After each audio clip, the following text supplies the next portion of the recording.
Sebab sesungguhnya segala pujian, hormat, kemuliaan hanya bagimu, karena Engkau satu-satunya yang layak terima kemuliaan Tuhan.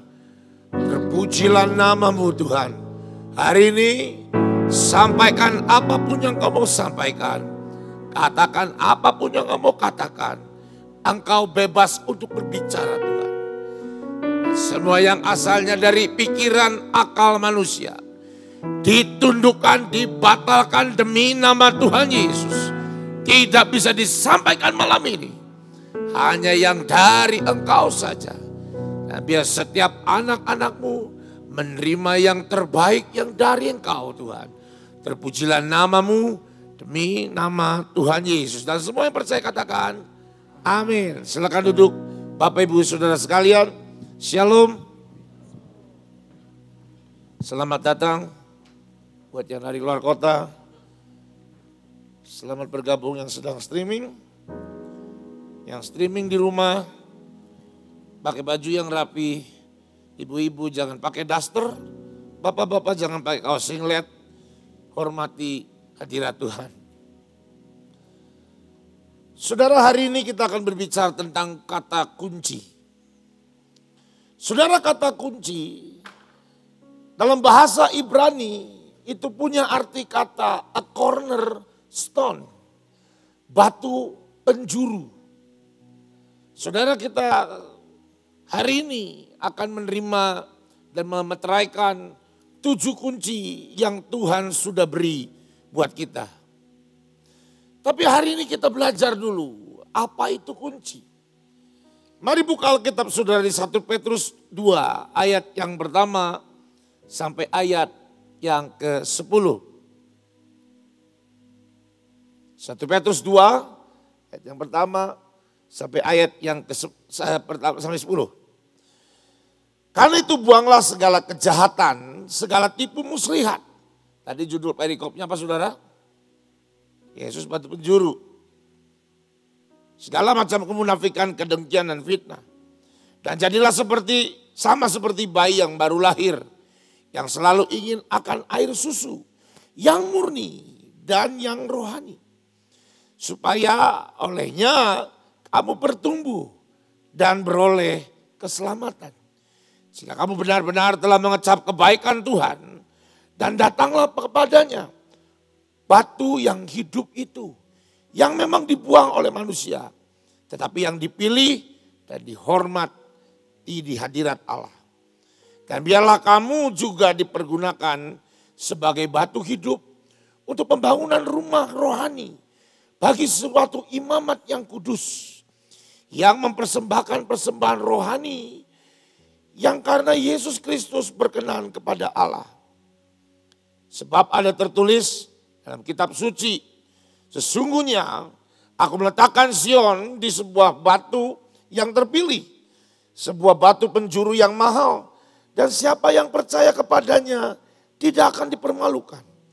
Karena itu bagi kamu yang percaya ia mahal, tetapi bagi mereka yang tidak percaya batu yang telah dibuang oleh tukang-tukang bangunan, telah menjadi batu penjuru, juga telah menjadi batu sentuhan dan suatu batu sandungan. Mereka tersandung padanya karena mereka tidak taat kepada firman Allah. Untuk itu mereka juga telah disediakan. Tetapi kamulah bangsa yang terpilih, imamat yang rajani, bangsa yang kudus, umat kepunyaan Allah sendiri. Supaya kamu memberitakan perbuatan-perbuatan yang besar dari Dia yang telah memanggil kamu keluar dari kegelapan pada terangnya yang ajaib.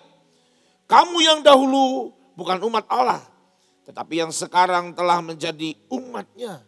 Yang dahulu tidak dikasihani, tetapi yang sekarang telah beroleh belas kasihan. Saudara-saudara, kita sudah terima kunci. So saya bergumul dengan sangat saudara. Tuhan, kenapa engkau beri kunci?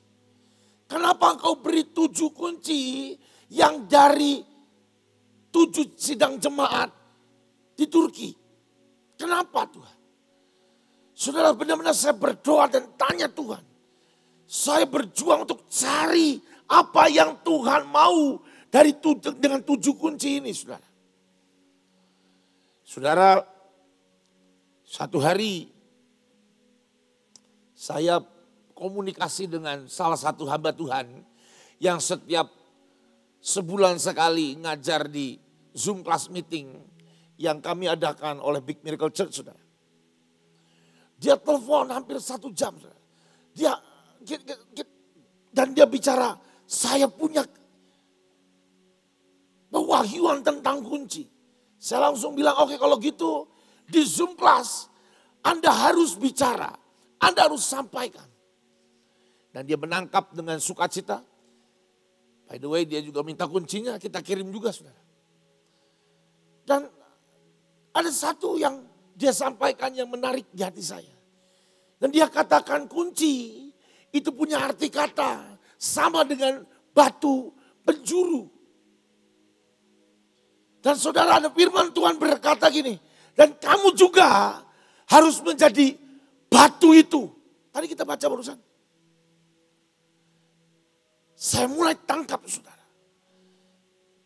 7 kunci yang dibagikan itu sebenarnya adalah batu penjuru. Bukan saja hanya untuk yang lain, tapi kitalah yang harus jadi batu penjuru. Saudara, saya tangkap dari Tuhan. Kenapa kunci ini Tuhan beri? Kenapa Tuhan beri kunci ini? Karena sebenarnya kita adalah orang-orang yang akan menutup. Kita adalah generasi yang akan melihat, menutup. Dan melihat Tuhan datang kedua kalinya di awan-awan. Kita adalah generasi akhir zaman. Saudara, kunci itu fungsinya buat apa, saudara? Membuka dan menutup. Tapi saya mau beritahu, saudara. Kunci itu juga adalah sebuah barang yang penting tapi tidak terlihat. Sebuah rumah dengan gerbang yang mewah, yang dilihat adalah rumahnya dan gerbangnya. Kunci seringkali diperlukan, sangat amat diperlukan, tapi tidak terlihat. Anda kalau ngelihat rumah, ngelihat kuncinya atau ngelihat rumahnya? Anda nih kalau pergi keliling cari rumah, nggak mungkin kan Anda ngomong sama maklar rumah atau calon rumah ngomong ini, sebelum saya lihat rumah, bolehkah saya melihat kunci dulu? Kan gila, saudara. Gak mungkin. Yang Anda lihat pasti akan lihat rumahnya. Gimana atapnya, gimana temboknya, gimana pintunya, gimana kamarnya, gimana toiletnya. Tapi seringkali kita melupakan kunci. Padahal kunci, tanpa kunci, engkau tidak bisa masuk rumah itu. Paham, saudara? Dan Tuhan berkata, ketika engkau berikan kunci ini, kamu sedang memberikan kepada sebuah generasi kunci. Generasi yang akan membuka dan juga generasi yang akan menutup dari kegerakan Tuhan yang besar. Saudara, saya sedang berdoa. Tuhan, kalau gitu jangan cuma 800. Kita bikin berapa ya? Kita bikin 900 kunci dan 1 paket 7. Saya sedang berdoa, Tuhan kalau boleh minta lebih. Karena masih banyak orang yang pasti mau kunci ini. Tapi sejujurnya, saudara, saya masih berdoa. Karena apa? Tuhan belum bilang apa-apa. For your information aja, saudara. 900 kunci saja. Dengan 1 paket itu 7 kunci. Dengan ongkos kirim kepada teman-teman kita, saudara-saudara kita di luar kota, di luar pulau, sampai ke luar negeri. Kita sudah spend hampir 100 juta lebih, saudara. Tapi gak masalah. Duit itu ukuran nomor yang paling akhir. Tapi kalau Tuhan bolehkan lagi, saya janji kepada setiap orang yang daftar dan masih kehabisan belum dapat. saya akan bikin lagi. Kalau Tuhan boleh. Sebelum saya lanjut, sampaikan kebenaran firman Tuhan ini. Siapa di ruangan ini, di tempat ini, yang kau satu keluarga belum terima satu kunci. Satu keluarga belum terima. Kalau suami udah terima, Anda satu keluarga, salah satu keluarga sudah terima, udah jangan minta lagi. Ada nggak saudara yang satu keluarga, engkau belum terima kunci, angkat tangan yang belum. Satu. Tapi yang mau, yang gak mau jangan angkat tangan. Dua. Oke. Bisa minta tolong ada panitia yang bisa teman-teman dari Big untuk ambil kuncinya kasih ke yang belum dapat. Hari ini saya kasih. Masih ada sisa. Gak terlalu banyak. Saya kasih yang belum terima. Oke? Baik saudara. Sekali lagi. Batu penjuru, kunci adalah batu penjuru. Dan Tuhan katakan, Anda dan saya harus menjadi batu itu. Dan batu penjuru itu letaknya di mana? Di bawah. Di bawah saudara. Di pojokan dan di bawah. Dan tidak menjadi pusat perhatian. Anda dan saya harus menjadi kunci di akhir zaman ini. Kunci itu tidak mencari kemuliaan, tidak mencari kehormatan, tidak mencari kebanggaan. Tapi kunci tidak terlihat, tapi peran kita harus menjadi peran yang membuka dan yang menutup. Buka Alkitab saudara di Wahyu pasal yang kedua. Ayat yang pertama. Wahyu pasal yang kedua, ayat yang pertama. Saudara mungkin saya boleh ulangi sedikit saudara. Satu hari Tuhan berkata sama saya. Satu hari Tuhan tunjukkan saya dan berkata. Tuhan tunjukin dulu. Sebuah penglihatan, sebuah mimpi berulang-ulang saudara. Ada reruntuhan dan saya melihat di situ ada renungan 7 reruntuhan. Dan saya melihat di penglihatan itu. Ada sinar yang keluar dari ketujuh reruntuhan gedung ini. Lalu saya melihat ada orang-orang di situ. Lalu Tuhan mengakhiri, mari lihat lebih dekat. Pada waktu saya melihat lebih dekat dan lebih jelas, saya melihat ada 2 sosok hamba Tuhan di situ. Satu sosok hamba Tuhan dan dua-duanya sudah berpulang di hadapan Tuhan, ke hadapan Tuhan. Dan satu di antaranya adalah orang yang ada dengan kita waktu hidupnya. Siapa saudara? Pak Daniel. Jadi saya nanya, kenapa pada waktu kamu khotbah yang kemarin gak berani sebut namanya? Karena saya hanya mau sampaikan pesan Tuhan. Saya mau sampaikan pesan Tuhan saja saudara. Nah saudara pada waktu saya melihat itu. Lalu tidak lama Pak Daniel bilang gini. Ambil ini. Ambil dan bagikan ke banyak orang. Ambil bagikan ke banyak orang. Ini kunci-kunci untuk kamu semua bisa hidup bertahan sampai garis akhir. Saya dengar juga satu hamba Tuhan yang lainnya. Apa itu Agung? Ambil. Bagi ke banyak orang. Sebanyak yang kau bisa. Sekarang baru 900 orang sudah. Nanti 900 orang dengan 900 keluarga. Kalau Tuhan berkenan, kita akan buat lagi. Kita akan bagi lebih banyak lagi sudah. Oke, nah bagi ambil. Lalu saya tahu ini 7 sidang jemaat Allah. Yang ada di Wahyu pasal yang kedua dan Wahyu pasal yang ketiga. Saya memutuskan untuk berangkat saudara. Waktu itu saya ajak banyak orang untuk berangkat. Awalnya ada banyak yang mau ikut.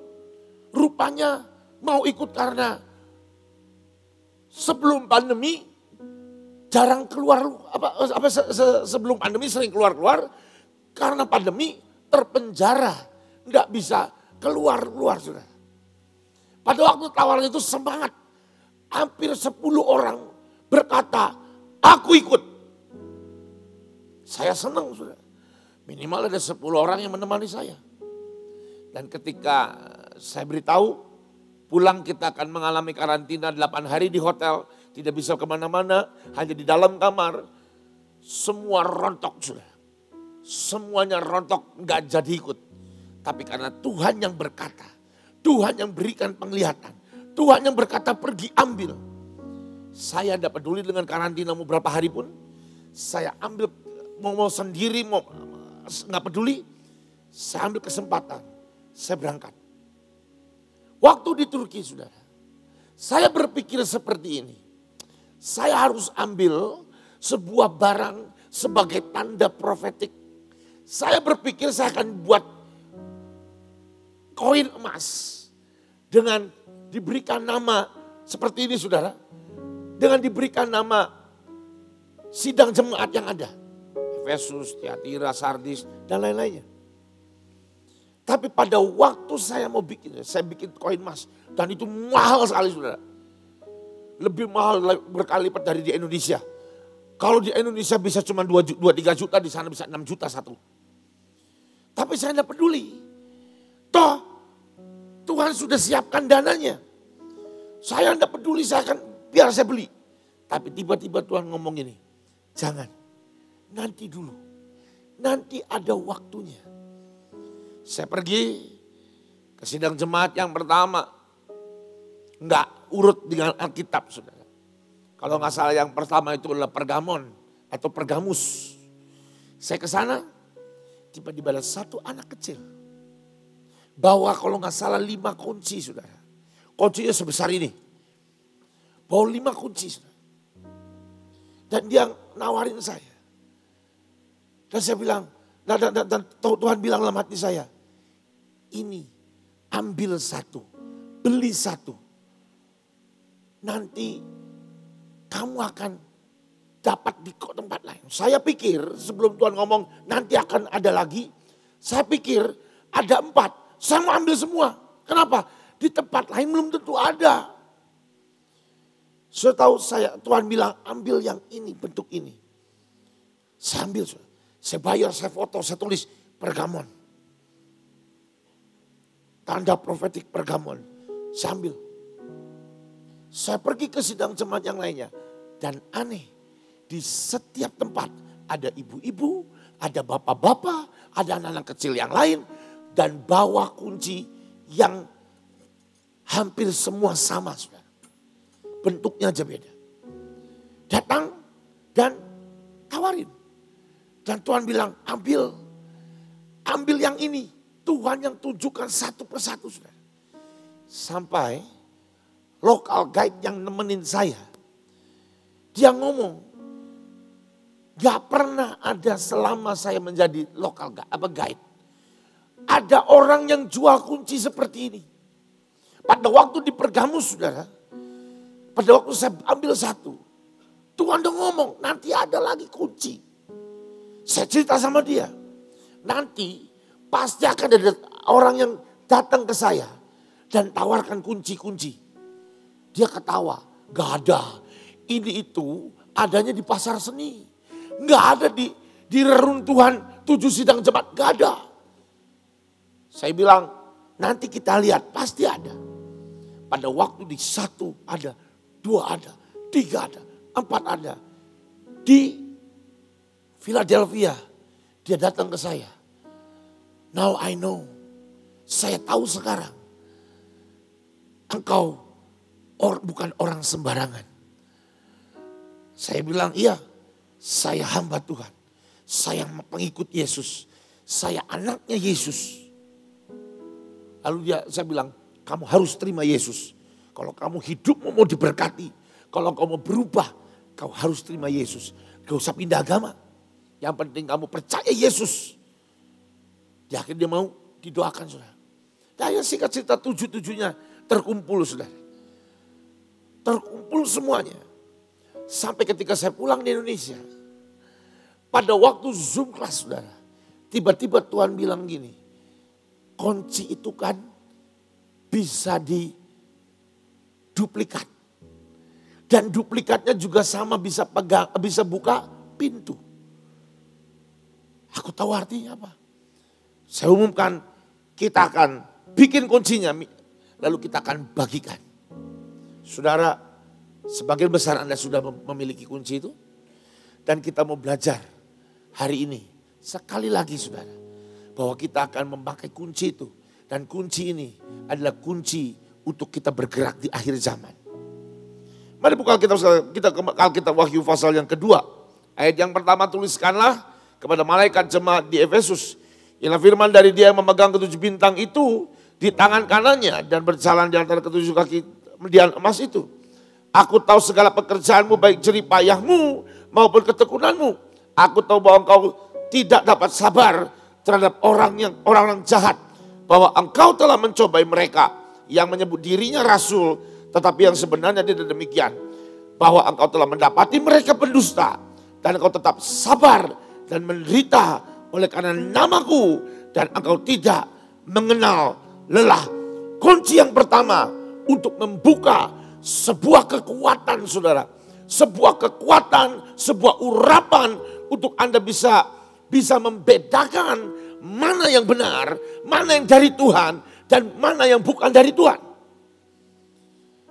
Nanti ketika engkau angkat kunci ini, engkau harus tahu bahwa kunci ini adalah memberikan engkau hikmat dan marifat. Di mana engkau akan bisa melihat apa yang bukan dari Tuhan dan apa yang dari Tuhan. Kenapa ini perlu saudara? Di akhir zaman akan ada banyak penyesatan. Akan ada banyak berita-berita yang membuat engkau sesat. Sekali lagi saudara, kenapa ini perlu? Saudara, saya mau kasih tahu. Iblis menyesatkan kita. Bukan dengan cara dia tiba-tiba muncul di tengah-tengah gedung ini. Lalu ada asapnya. Lalu dia berkata, hahaha, sembahlah aku dengan taring, dengan tanduk. Kalau dia lakukan itu di sini, saya percaya iblis bonyok saudara. Saya percaya para penari akan langsung lari, ambil semua alat profetik. Dan ambil bukan yang dari styrofoam, pasti yang keras. Kita hantam bersama-sama. Kalau perlu di mimbar kita angkat, kita kepruk saudara bersama-sama. Ya toh? Jadi gimana caranya iblis menyesatkan anak Tuhan? Gampang, firman Tuhan. Dengan firman Tuhan. Dia akan selewengkan sedikit demi sedikit. Iblis menyesatkan Hawa itu dengan apa sih saudara? Anda baca di Alkitab. Semua itu dengan firman Tuhan. Karena itu saudara, kunci ini untuk membuka pintu hikmat, marifat. Untuk kita tahu mana yang dari Tuhan dan yang bukan dari Tuhan. Hari-hari ini, akhir zaman ini saudara, hari-hari terakhir, akan ada banyak penyesatan. Akan ada banyak yang sepertinya dalam tanda kutip mujizat. Tapi Anda harus melihat ketika semua mujizat, semua manifestasi supranatural, semua dilakukan dan akhirnya menarik orang tidak fokus dan menyembah kepada Tuhan. Tapi fokus menyembah kepada dirinya atau hamba Tuhan tertentu. Itu penyesatan. Hati-hati saudara. Yang kedua saudara. Kunci ini juga. Supaya engkau bisa sabar dan tahan uji. Dari apa segala macam tekanan yang akan ada di hari-hari akhir ini. Dan engkau tetap sabar, ayat yang ketiga. Dan menderita oleh karena namaku. Kunci ini untuk membuka pintu untuk engkau punya kekuatan, kesabaran ketika engkau harus melewati banyak tekanan dalam hidupmu. Saudara, ini kunci yang perlu kita buat, yang perlu kita pegang. Tapi kunci ini gak cuma untuk membuka. Kunci ini juga digunakan untuk menutup pintu. Pintu apa saudara? Pintu di mana kesuaman atau mulainya yang namanya engkau meninggalkan kasih mula-mula. kasihmu kepada Tuhan mulai dingin. Roh yang membuat engkau menjadi dingin, cintamu ke Tuhan menjadi dingin, engkau pelayanan jenuh, engkau ikut Tuhan jenuh. Hari ini kita mau pakai kunci ini untuk menutup setiap kejenuhan, untuk menutup setiap kesuaman, untuk menutup cinta yang dingin. Amin saudara. Itu jemaat di Efesus. Kita lanjut saudara. Saya akan cepat karena toh saya sudah pesankan kepada yang terima kunci ini, dengarkan khotbah saya di Big tentang 7 sidang jemaat. Jadi saya akan mau dengan cepat saja saudara. Sambil ada beberapa tambahan yang mau saya sampaikan. Kepada jemaat di Smyrna dan tuliskanlah kepada malaikat jemaat di Smyrna. Inilah firman yang dari firman dari yang awal dan yang akhir, yang telah mati dan hidup kembali. Aku tahu kesusahanmu dan kemiskinanmu, namun engkau kaya. Dan fitnah mereka yang menyebut dirinya orang Yahudi, tetapi yang sebenarnya tidak demikian.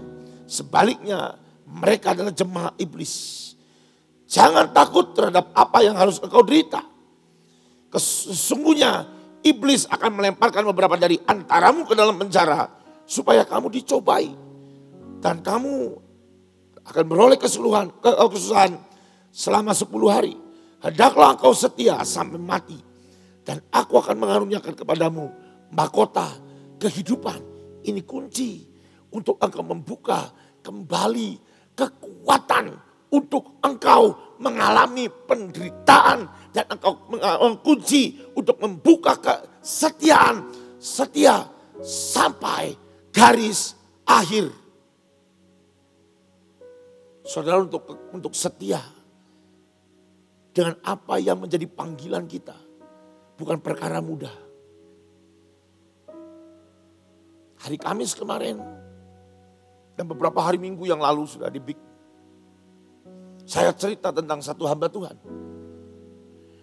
yang hidupnya benar-benar kuat dan tahan uji melalui yang namanya penderitaan dan aniaya. Sejujurnya saya datang ke dia. Saat saya pelayanan, saya datang sujud ke dia. Saya bilang doakan saya. Saya gak ngerti yang namanya bertahan dalam penderitaan. Saya gak ngerti yang namanya bertahan dalam aniaya. Hamba Tuhan ini meninggalkan kenyamanannya. Dia kerja. Dia punya usaha. Dia punya tanah, punya rumah. Dia jual. Ini ada di Flores. Dia pergi ke satu kota. Satu kampung, satu dusun, desa yang jauh sekali, terpencil saudara. Saya ke sana. Dan dia cerita pada waktu saya datang, dia cerita. Dia sudah 27 tahun melayani di dusun itu. Baru 4 tahun dia mengalami terobosan. Baru 4 tahun dia mengalami yang namanya aniaya. Saudara, saya lihat mukanya. Hidungnya sudah bengkok, matanya sudah aneh sebelah kanan, kupingnya sudah tinggal satu, yang satu sudah nggak ada, jempolnya tinggal sisa satu, kakinya, jempol kakinya sudah rata dua-duanya, sudah bentuknya sudah nggak seperti jempol kaki umumnya, kuku di kakinya sudah nggak ada semua. Dan dia cerita pada waktu dia mulai pelayanan, jiwa-jiwa mulai berdatangan. Saya cerita nggak terlalu detail, tapi saya mau cerita garis besarnya. Jiwa-jiwa mulai berdatangan. Dan rupanya ada gereja yang dulu, yang lama, yang menguasai tempat itu marah saudara. Akhirnya apa? Dianiayalah pendeta ini. Dianiayalah orang ini. Kupingnya dipotong, matanya ditonjok sampai rusak saudara. Hidungnya bengkok, gigi udah hampir gak ada. Jari jempol udah rata. Tangan, jempol kaki, jempol tangan udah putus satu kuping. Yang ajaibnya pada waktu saya ngobrol ada satu orang datang. Dan dia bilang ini wakil gembala, wakil saya di sini. Nah dia ini yang motong telinga saya. Datang lagi satu, nah ini yang numbuk jempol saya. Nah ini yang motong. Dan sekarang saudara, sudah 50% dari penduduk dusun itu menjadi jemaatnya dia. Dan yang ajaib, ada satu hal yang ajaib.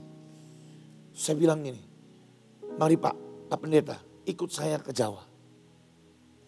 Saya akan kenalkan ke banyak orang. Pulang, karena gerejanya sudah hancur. Itu kalau saya tendang itu rubuh.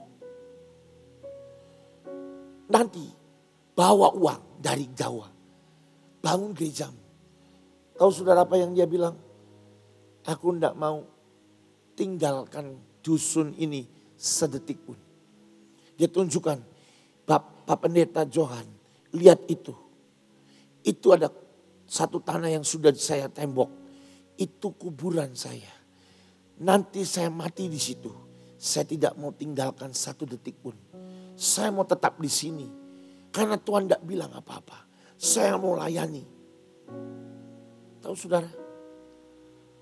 Saya bilang, saya bikinin proposal. Saya foto Bapak. Bapak tanda tangan. Nanti saya edarkan ke orang-orang. Dan dapat jawaban dia, gak mau Pak. Kalau mau ada yang ngebangun aja. Gak usah pakai proposal. Saya gak mau minta-minta. Ajaib saudara. Anda tahu saudara, ibadahnya dengan gitar yang sudah putus senarnya. Dengan nyanyi yang gak jelas nyanyi apa. Dia nyanyi, setiap jam ya Tuhan. Gak jelas nyanyi apa saudara. Falas kemana-mana.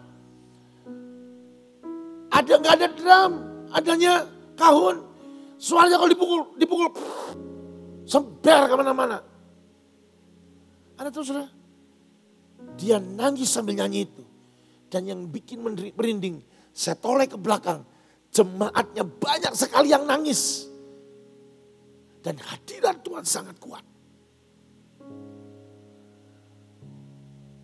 Pada waktu saya selesai khotbah, saya disuruh tunggu di pintu keluar. Untuk melepas jemaat pulang. 15 menit saya di pintu, tidak ada satu jemaat pun yang pulang. Tahu gak kenapa saudara? Dia kerubuti pendetanya, mereka kerubuti pendetanya dan bawa persembahan. Sama apa? Ketela, pohon, ayam. Dan semua minta didoain dan didoakan dan hampir semua didoakan. Itu nangis, ngerasain jamahan Tuhan. Saudara, tahan dalam penderitaan. Selama 23 tahun berarti. 4 tahun sudah tidak ada penderitaan. Kenapa saudara? Karena orang yang paling senior di situ. Orang yang paling dihormati di kampung itu. Disembuhkan dan akhirnya jadi jemaat saudara. Semua pindah semuanya. Tapi lihat kesetiaannya 23 tahun menderita. Jadi hari ini. Kalau engkau berdoa dengan semua masalahmu dan kau berdoa dan engkau tidak dijawab. Lalu engkau berkata, aku tidak mau ikut Tuhan lagi. Di mana rasa malu? Kalau engkau merasa tidak dianggap, merasa enggak didengarkan di pelayanan. Dan engkau berkata, aku mundur dari pelayanan. Di mana rasa malu?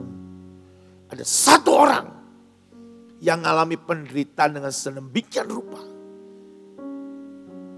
Dia tidak mengundurkan diri. Dia setia sampai detik ini layani. Dan bahkan staf pengembalaan dia adalah orang-orang yang menganiaya dia. Pertanyaannya, bagaimana dengan engkau? Para pelayan-pelayan di AOC. Kalau engkau melayani dengan santai, gak ada gairah. Pertanyaan saya, di mana rasa malumu?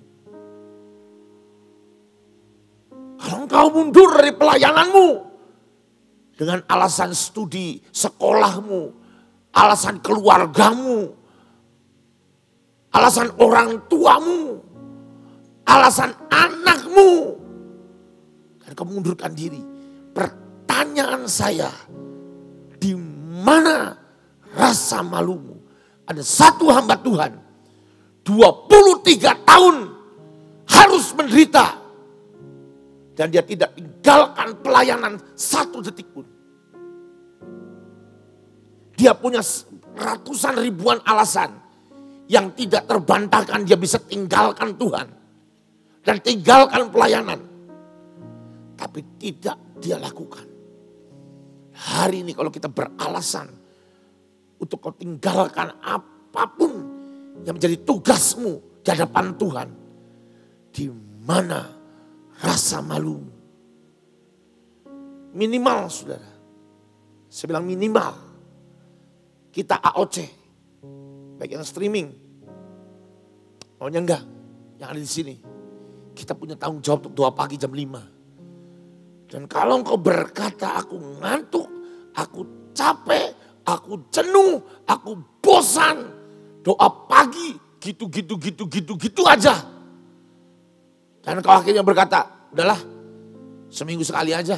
Udahlah gak usah. Dan engkau tahu Tuhan sebenarnya mau engkau doa pagi setiap pagi. Pertanyaan saya, di mana rasa malu? Mari bertahan dalam penderitaan. Saudara, saya tahu mungkin ada banyak orang di tempat ini yang kau sudah berkorban banyak. Engkau bekerja banyak. Tapi engkau tidak dihargai. Dan engkau tidak mendapatkan apapun. Tapi mari saya beritahu saudara. Bertahan. Kunci ini. Kunci kekuatan. Untuk bertahan. Sampai garis akhir. Saya berdoa. Kita terima kunci ini. Dan kita punya kekuatan itu. Lanjut saudara. Jemaat Pergamus. Dan tuliskanlah kepada malaikat jemaat di Pergamus. Inilah firman dia yang memakai pedang yang tajam yang bermata 2. Aku tahu di mana kau diam. Di sana di tempat takhta iblis. Dan engkau berpegang pada namaku. Dan engkau tidak menyangkal imanmu kepadaku. Juga tidak pada zaman Antipas saksiku yang setia. Kepadaku yang dibunuh di hadapan kamu. Di mana iblis diam. Saudara, ini kunci untuk engkau bertahan di hadapan takhta iblis. Di Big saya bilang ini. Bahwa akan ada banyak orang yang dibawa naik di promosi Tuhan. Di dalam segala aspek kehidupan. Dan karir Anda. Apapun bidang pekerjaan Anda. Dan ketika Anda naik, sebenarnya ada banyak orang naik dan engkau duduk tinggal di hadapan takhta iblis. Saya kasih contoh. Waktu itu saya ingat saya kasih contoh. Orang-orang yang duduk di depan takhta iblis. Para orang-orang yang para pesohor saudara. Kan di antara kita nih ada nih di AOC ya. Para pemusik-pemusik yang sudah naik berkibar di kancah musik nasional. Kan ada. Gak usah sebut nama. Ya beberapa tahu senyum-senyum kan. Anda harus tahu Anda sedang duduk di hadapan takhta iblis. Oh iya. Tapi gak cuma musik dunia saja yang berprofesi di musik nasional aja. Anda yang melayani di mimbar ini. Saya memberitahu saudara. Engkau tidak hanya berhadapan di takhta Tuhan. Tapi engkau juga berhadapan di takhta iblis. Ingat Lucifer itu. Apa? Dulu profesi sebelum jadi setan itu apa? Itu musisi. Ya kan? Penyembah Tuhan. Ya kan? Jadi artinya apa? Anda nih ya, para WL dengerin ya.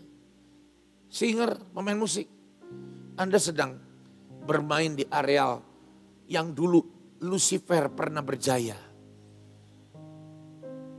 So kalau Anda tidak jaga hidup Anda, tidak jaga kekudusan Anda, saya sangat khawatir engkau tidak bisa bertahan. Tapi hari ini Tuhan kasih kunci, engkau dapat bertahan. Aku tahu di mana engkau diam, yaitu di sana tempat takhta iblis, dan engkau berpegang kepada namaku, dan engkau tidak menyangkal imanmu kepadaku, juga tidak pada zaman Antipas saksiku yang setia kepadaku, yang dibunuh di hadapan kamu, di mana iblis diam. Tapi ini gak bicara tentang pemusik saja. Anda para pengusaha, semakin engkau diberkati, semakin engkau sukses dalam semua usahamu. Ingat, ketika dalam hal keuangan engkau sangat amat berhasil, engkau sedang bermain di hadapan takhta iblis. Kenapa saudara? Cinta akan uang adalah apa? Akar dari segala kejahatan. Uang itu mamon. Mamon itu berhala. Dan ketika Anda bermain di areal itu, Anda sedang bermain di hadapan takhta iblis. Be very careful. Hati-hati. Kunci ini membuka pintu untuk Anda bisa berpegang dengan imanmu dan tidak tergoyahkan.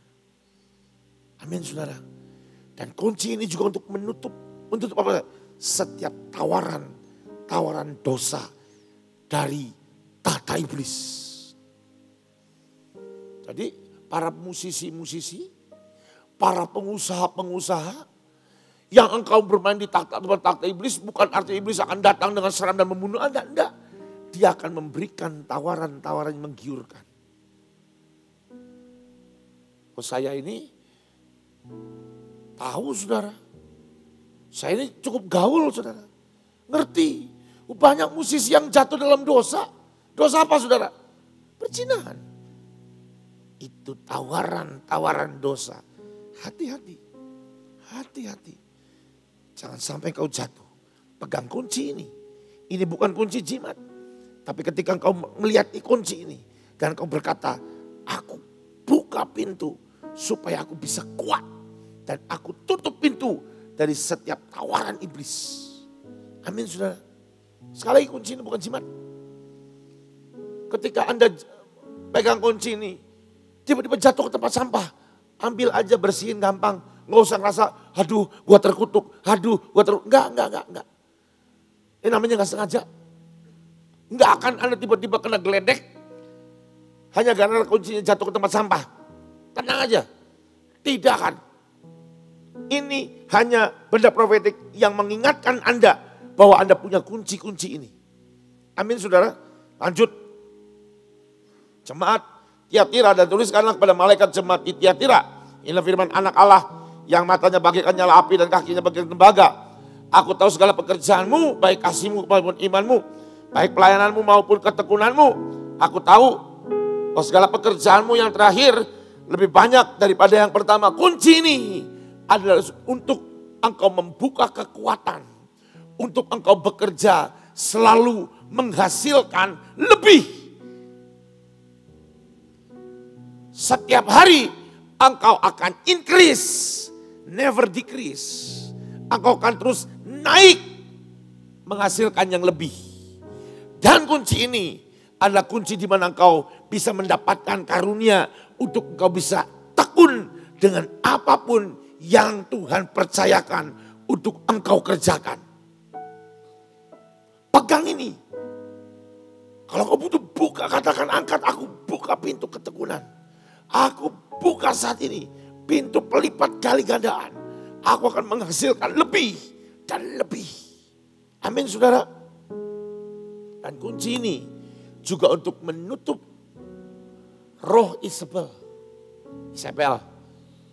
Apa itu roh Isabel? Roh penghakiman.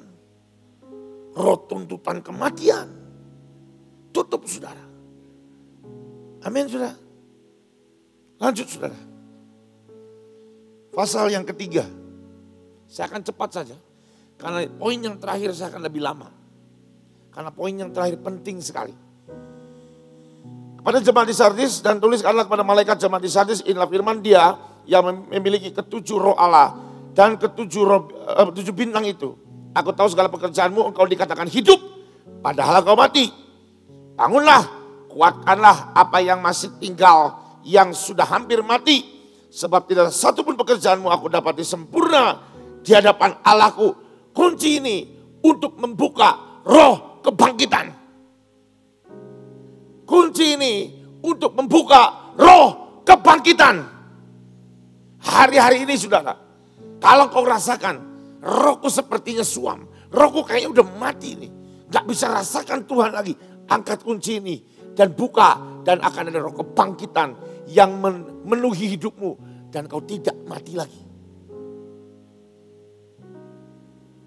Saudara, roh kematian ini tidak hanya kepada orang yang biasa-biasa.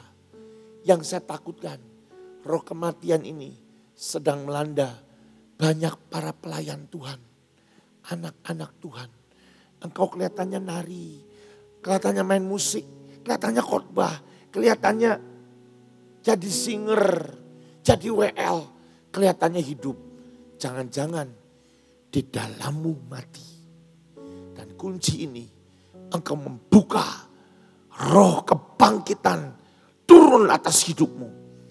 Engkau tidak mati lagi. Amin saudara.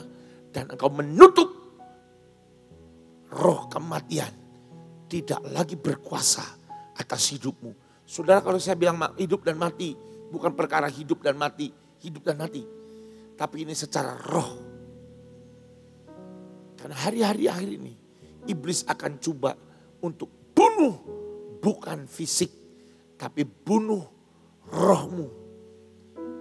Aku akan dimatikan. Engkau tidak, ketika rohmu mati, engkau tidak bisa rasakan Tuhan. Engkau nggak bisa kenal Tuhan.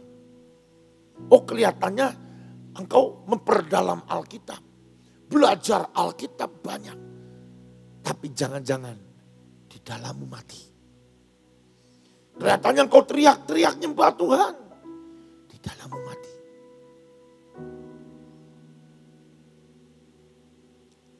Lanjut saudara. Philadelphia. Dan tuliskanlah kepada malaikat jemaat di Philadelphia, inilah firman yang maha kudus, yang benar, yang memegang kunci Daud.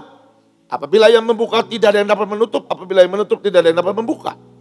Aku tahu segala pekerjaanmu, lihatlah aku telah membuka pintu bagimu dan dan yang tidak dapat ditutup oleh seorang pun.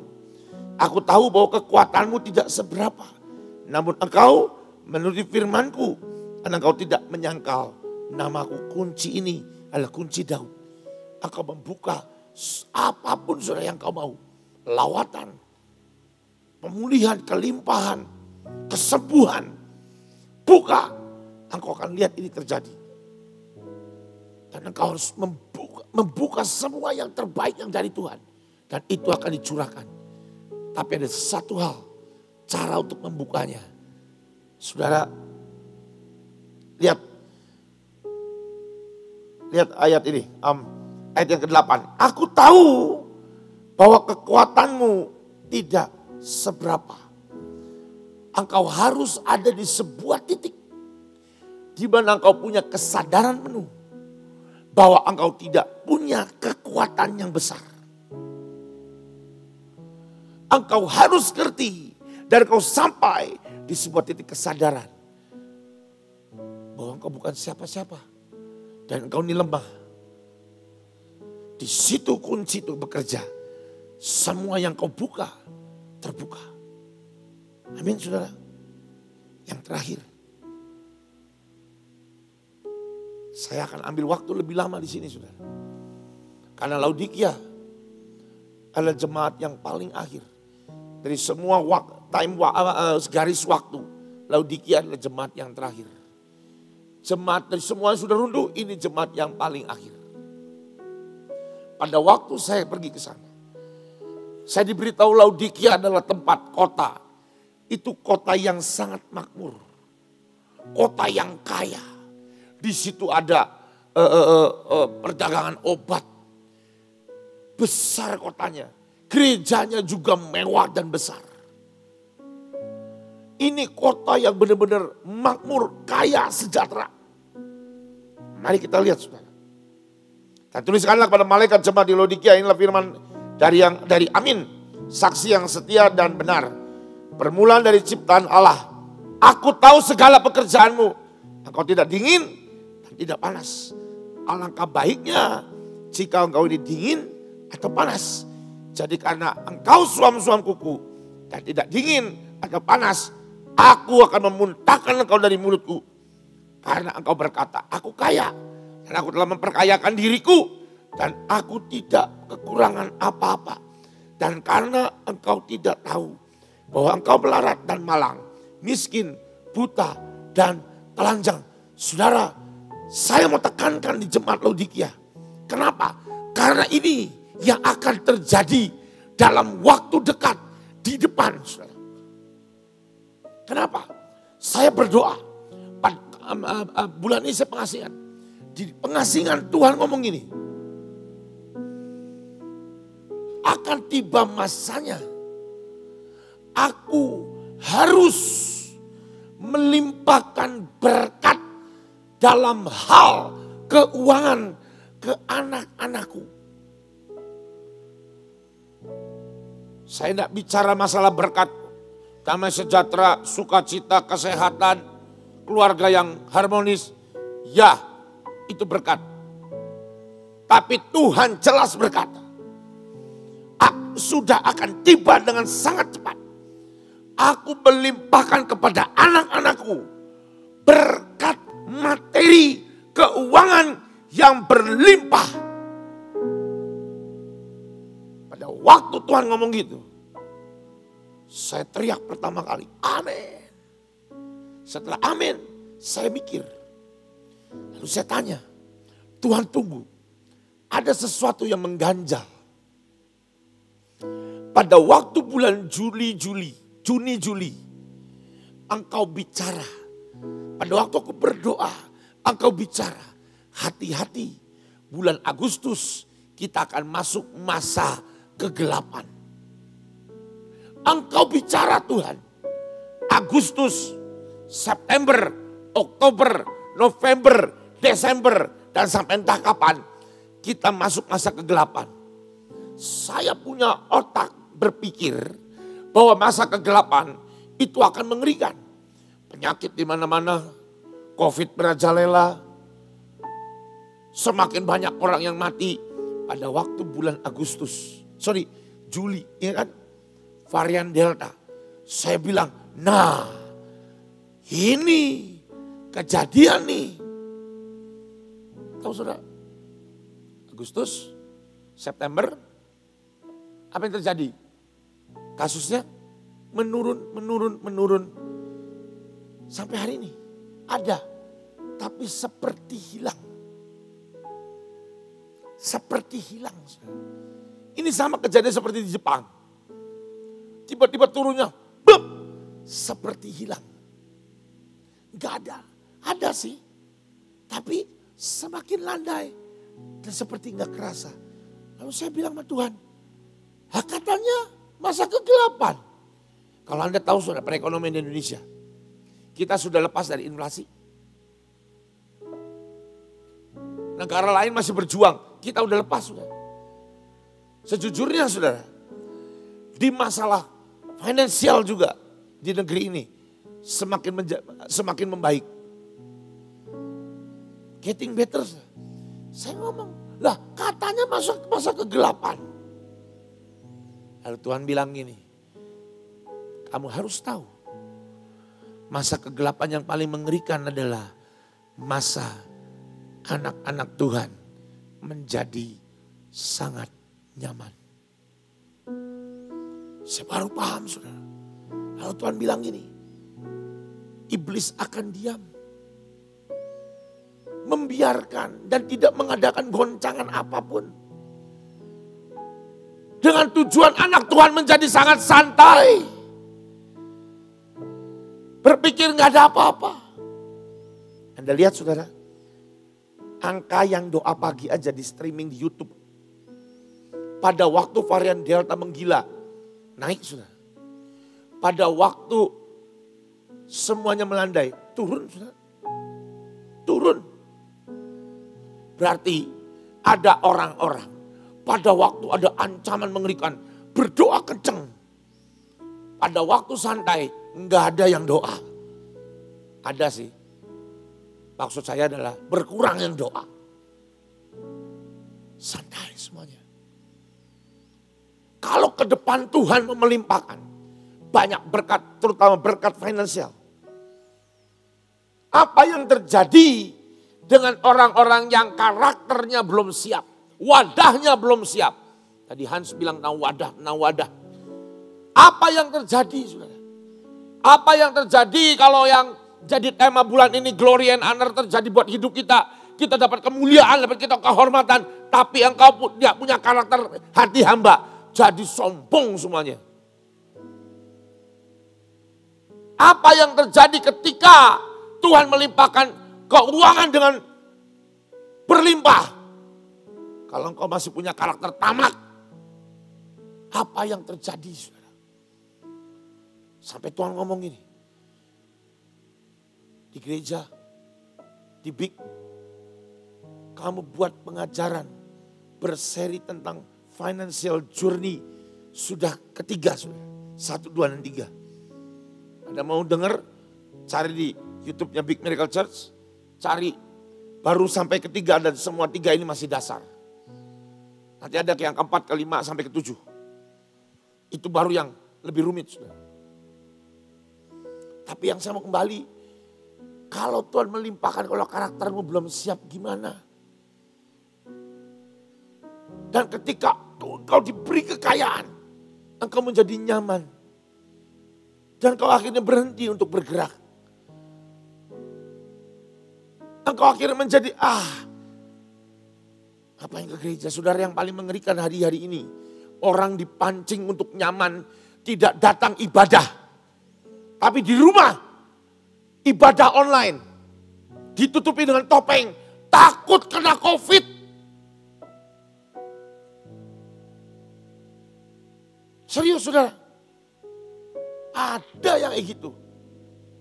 Takut berhikmat, kita harus bijaksana. Maaf ya. Oke, saya setuju kalau Anda online.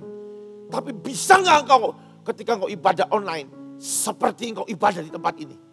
Pada waktu hamba Tuhan berkata, duduk, berdiri. Angkat tangan. Bisa nggak? Ada prakteknya orang yang seibadah online. Ibu-ibu pakai daster. Bapak-bapak kau singlet, celana pendek.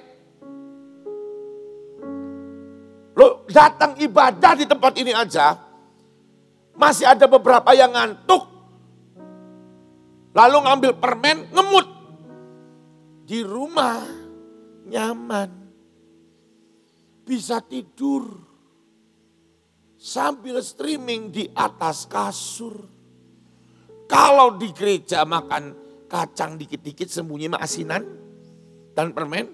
Di rumah makan lotek, gado-gado, Indomie, pakai telur dikasih cabai. Lah apa itu ibadah macam apa? Tahu saudara?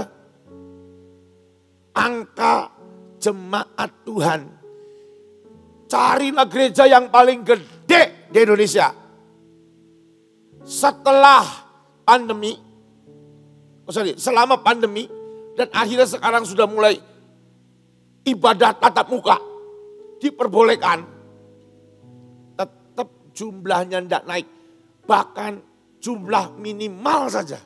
Kan katanya 50%. Ya kan? Itu pun banyak gereja yang tidak terpenuhi setengahnya. Kenapa? Orang terlalu nyaman ibadah di rumah. Hamba Tuhan telepon sama saya sampai 1 jam. Intinya saya cerita gini. Saya cerita sama dia gini. Ini mengerikan loh kenyamanan. Lama-lama Indonesia seperti Eropa. Tahu apa yang terjadi di Eropa, saudara? Gereja tutup. Gereja tutup. Banyak gereja yang alih fungsi jadi kafe, jadi tempat dugem. Gereja yang pindah, saudara. Tadinya gereja dibeli jadi tempat ibadah buat agama lain? Ada. Dan Eropa hari-hari ini sudah lama sih. Itu mengalami masa kegelapan. Kenapa? Karena anak-anak Tuhan di sana sudah tidur. Bahkan cenderung mati iman mereka. Kenapa? Nyaman. Anda tahu di Eropa, sakit gak usah pusing. Dibiayai. Anda nganggur, gampang. Digaji sama pemerintah. Punya anak satu, dapat duit. Nyaman. Akhirnya apa? Ngapain gua cari Tuhan? Sudah ada semuanya. Pada waktu Tuhan mencurahkan berkat keuangan. Apakah Anda akan tetap menjadi anak Tuhan yang radikal? Pergi ke pedalaman. Pergi ke daerah. Bawa api lawatan. Atau Anda berkata gini. Oh, kan Tuhan berkata. Di mana hartamu berada, di situ hatimu berada. Aku tak nabur aja. Baik nabur, bagus nabur. Tapi ketika didasari dengan kemalasan, engkau tidak mau bergerak. Hati-hati saudara. Hati-hati. Ada monyet di atas pohon. Taruhan sama angin. Monyet bilang gini, ayo tiupin angin sekenceng-kencengnya. Gua kagak bakal jatuh. Si angin kasih tiupan kencang sekali. Monyetnya pegangan pohon lebih kenceng lagi. Gak jatuh. Angin sudah udah capek, muncul akal. Diberi angin sepoi-sepoi. Si monyet ngantuk. Ngantuk tidur. Akhirnya ngepegangan, jatuh.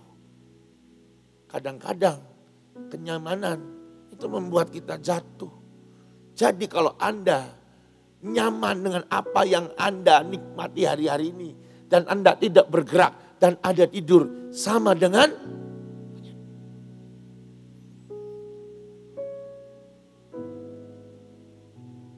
Ayo saudara, Laodikia. Mereka adalah jemaat yang sangat kaya.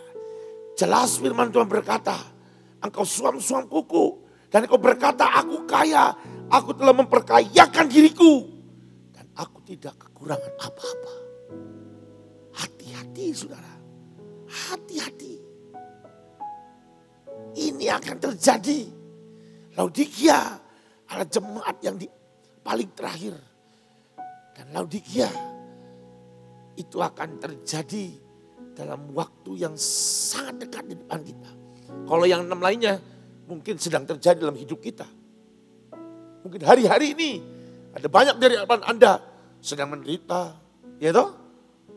Sedang susah, sedang digoda untuk jatuh dalam dosa. Tapi Laodikia terjadi di depan hari dan itu sangat dekat di depan kita.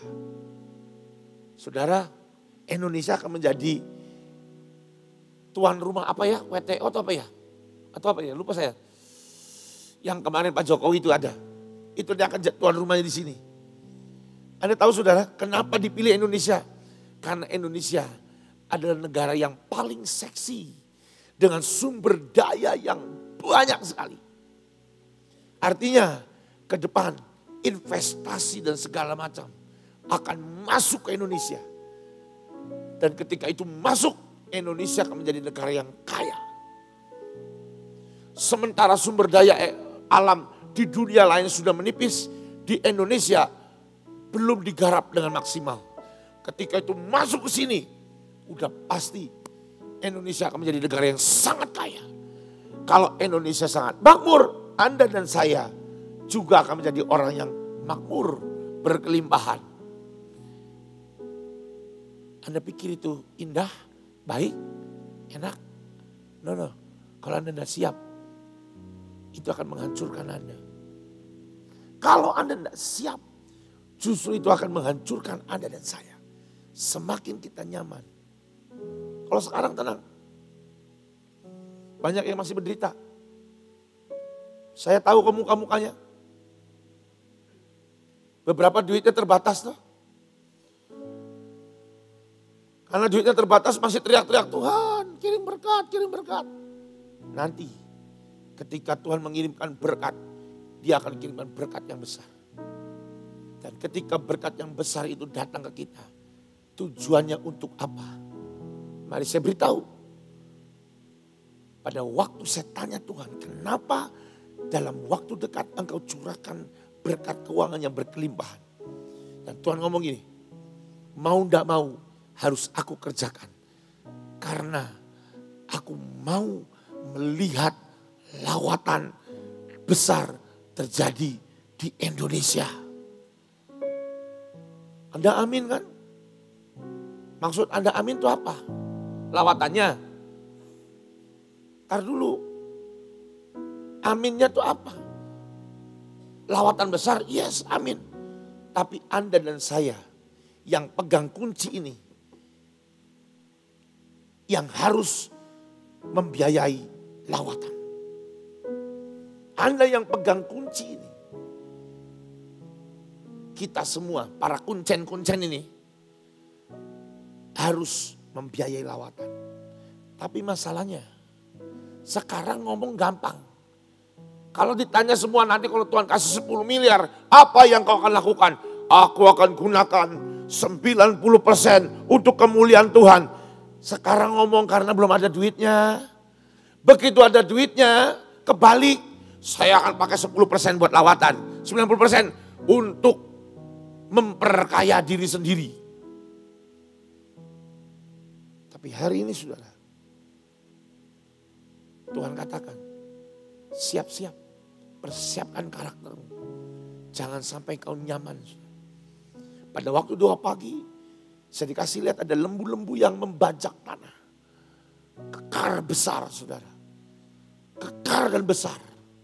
Ada lembu-lembu yang kerjaannya hanya makan dan tidur. Kekarnya enggak tapi besar. Tapi lembu yang seperti itu ada lembu yang pantas untuk segera dibunuh.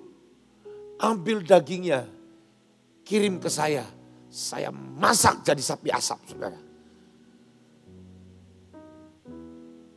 Ngerti saudara?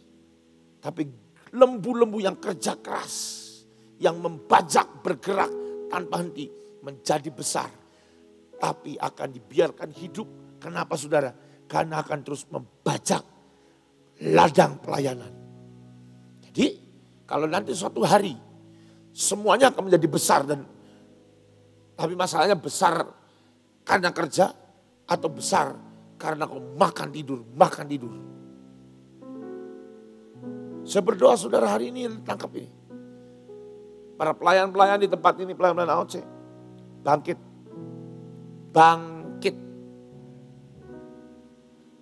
Yang amin cuma kau puas, yang lainnya bangkit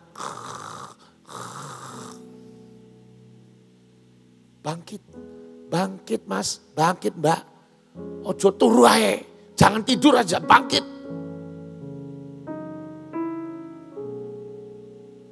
Jangan layani dengan standar yang biasa. Saudara semakin dekat kelimpahan Tuhan berikan, berarti semakin dekat kedatangan Tuhan. Tapi masalahnya ketika kelimpahan keuangan Tuhan berikan, engkau terikat dengan hartamu, pengangkatan terjadi dalam waktu dekat, engkau berat dengan hartamu. Amin saudara. Saudara saya pernah bacakan di doa pagi. Waktu itu Elia berkata, makan dan minum. Sebab bunyi derau hujan telah terdengar. Kenapa disuruh makan dan minum?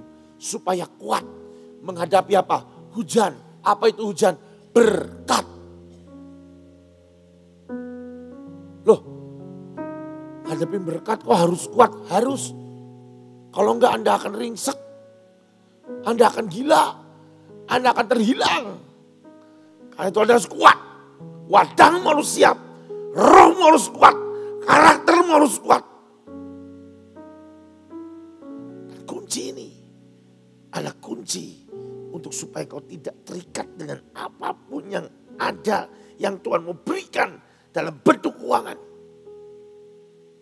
Tuhan memang memberikan, tapi jangan terikat dengan pemberian Tuhan, terikat dengan Tuhan. Lihat sudah lanjutnya. 18. Maka aku menasihatkan kau supaya engkau membeli daripada emas yang telah dimurnikan dalam api. Agar engkau menjadi kaya dan juga pakaian putih supaya engkau memakainya. Agar jangan kelihatan ketelanjanganmu yang memalukan. Dan lagi minyak untuk melumas matamu supaya engkau dapat melihat. Ini kunci juga dipakai untuk membuka itu. Supaya engkau mendapatkan emas yang dari Tuhan. Kunci ini juga membuka supaya engkau mendapatkan pakaian yang dari Tuhan. Supaya engkau tidak telanjang. Kunci ini juga adalah kunci di mana engkau bisa mendapatkan minyak yang dari Tuhan. Supaya jernih matamu dalam melihat.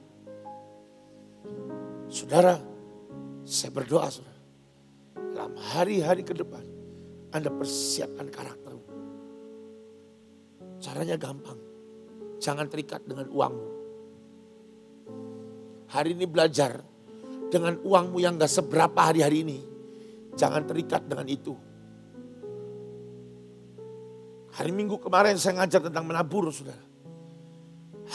Anda harus berani nabur.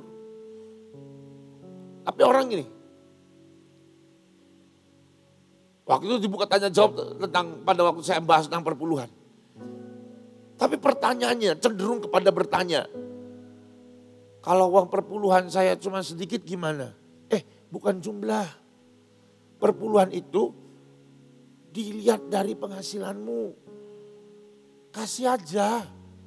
Tapi saya nggak dipotong perpuluhan aja nggak cukup. Tenang. Walaupun nggak cukup. Akal manusia nggak cukup. Kalau engkau tetap setia ngasih perpuluhan. Tuhan pasti nolong. Tapi kan harus nabur. Nabur tuh nggak perlu banyak. Nabur itu perlu dengan analisis dan ketepatan. Kapan engkau menabur, di mana engkau menabur, kepada siapa engkau menabur. Anda harus punya analisa dan ketepatan.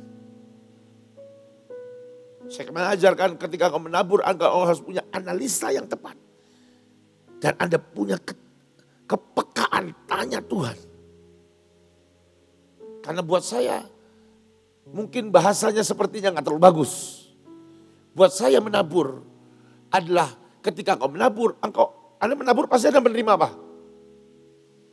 Nabur menerima apa saudara? Ini takut-takut. Nabur itu Anda akan menerima apa? Tuayan. Kalau Anda nabur di tanah yang gersang, kira-kira akan menuai? Akan. Lama gak? Lama. Maksimal enggak? Belum tentu. Karena itu perlu analisa. Dan tanya Tuhan. Kemana dan berapa. Nabur itu enggak serampangan nabur. Analisa. Di mana engkau menabur. Kepada siapa engkau menabur. Berapa engkau menabur. Tanya Tuhan. Saya ketika Tuhan bilang pergi ke NTT, bawa uangmu, tabur di sana, beli mesin bor sumur, bawa pakai bagian besar pakai uangmu, pergi ke sana, gali sumur. Kalau tiap gali gak ada yang ngasih persembahan, pakai uangmu, kasih. Saya mengamati, saya menganalisa, saya tanya Tuhan berapa.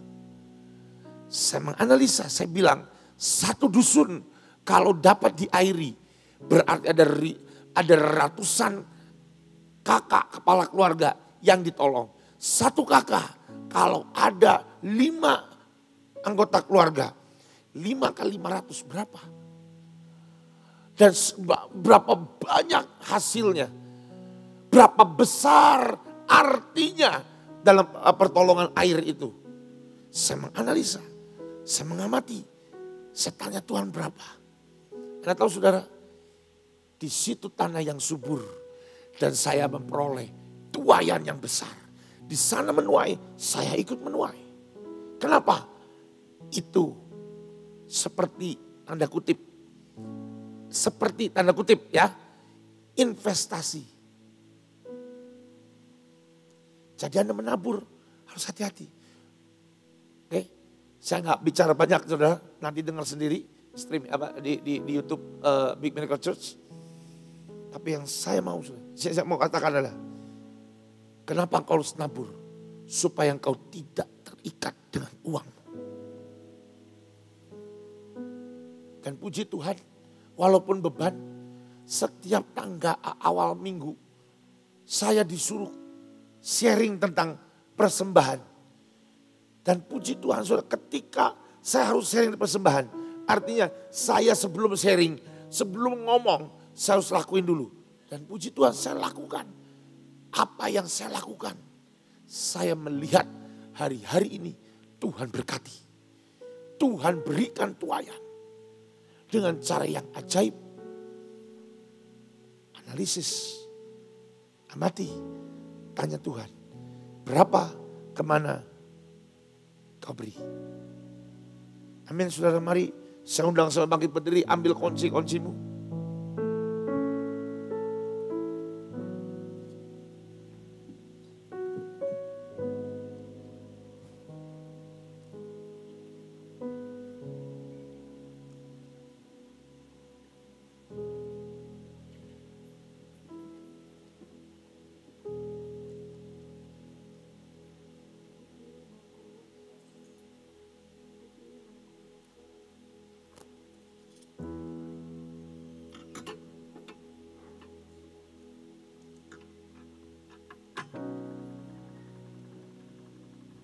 Minta maaf, kunci Anda kecil, kunci saya gede banget, saudara.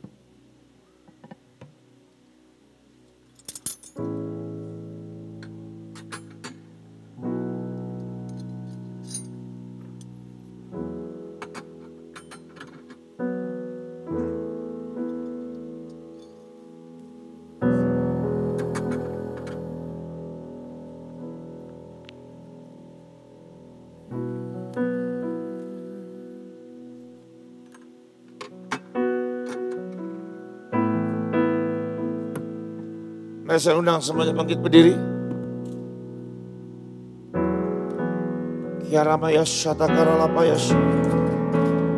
Pegang semua kunci yang ada.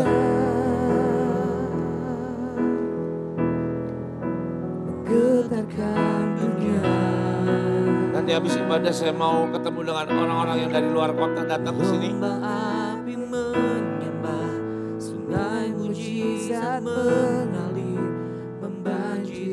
Mari angkat tinggi-tinggi sudah setiap kunci yang kau sudah ada di dalam tanganmu. Ya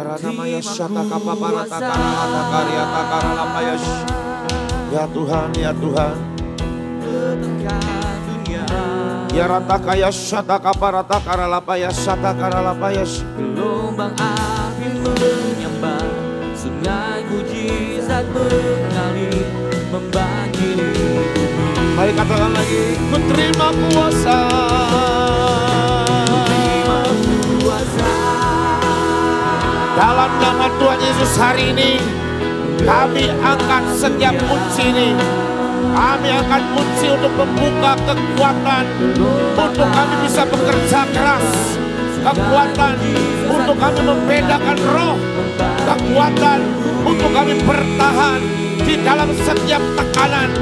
Dan hari ini kami tutup setiap pintu roh kelesuan, setiap pintu yang membuat cinta kami pudar dan menjadi dingin. Dan dalam nama Tuhan Yesus hari ini kami buka kekuatan untuk kami bertahan dalam penderitaan, bertahan dan setia walau melewati setiap aniaya, setiap gejolak dalam hidup kami. Kami terima dan kami buka pintu kesetiaan sampai garis akhir. Kami terima, kami buka pintu kemenangan sampai kami menyelesaikan semuanya dengan sangat kuat. Dan kami tutup hari ini setiap pintu roh yang membuat kami lemah dan kami menyerah.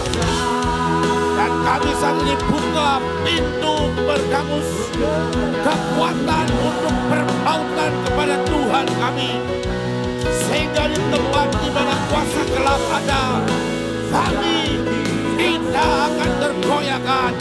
Iman kami tetap kuat. Kami buka pintu kekuatan iman kami.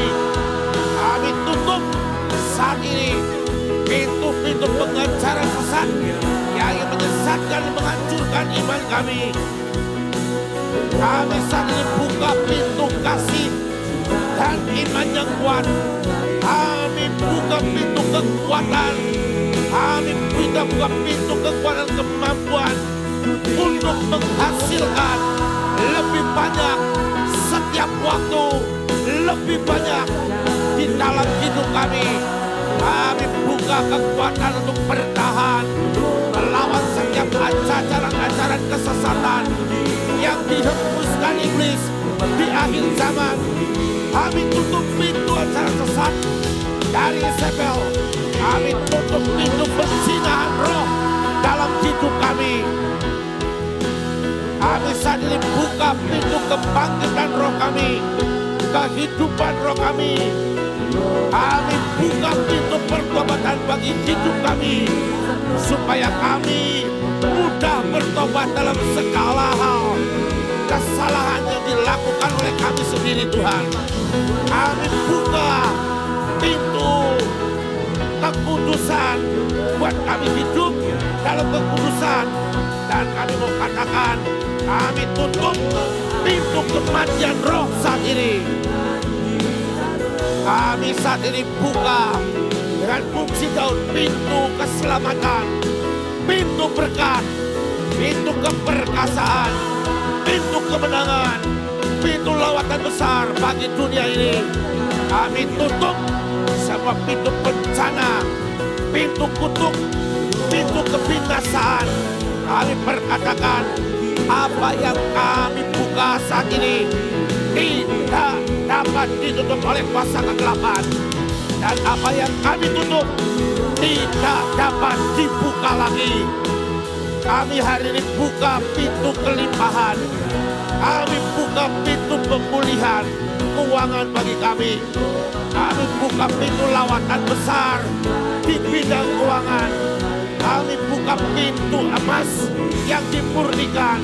Kami buka pintu jubah kekudusan. Kami buka pintu minyak yang menjadikan mata kami terang. Kami tutup pintu kesuaman, kenyamanan, dan ketamakan dalam hidup kami. Hari ini kami terima setiap kunci ini. Dan biar ini berlaku buat hidup kami dan berlaku buat setiap pelayanan kami. Kunci ini akan menjadi kunci akhir zaman. Apa yang kami kerjakan, kami akan melihat ada Engkau yang bekerja dengan kuat bersama dengan kami. Termeterai jadi di dalam nama Tuhan Yesus. Hari ini kami berkata, kami adalah generasi yang akan melihat Engkau datang di atas awan-awan.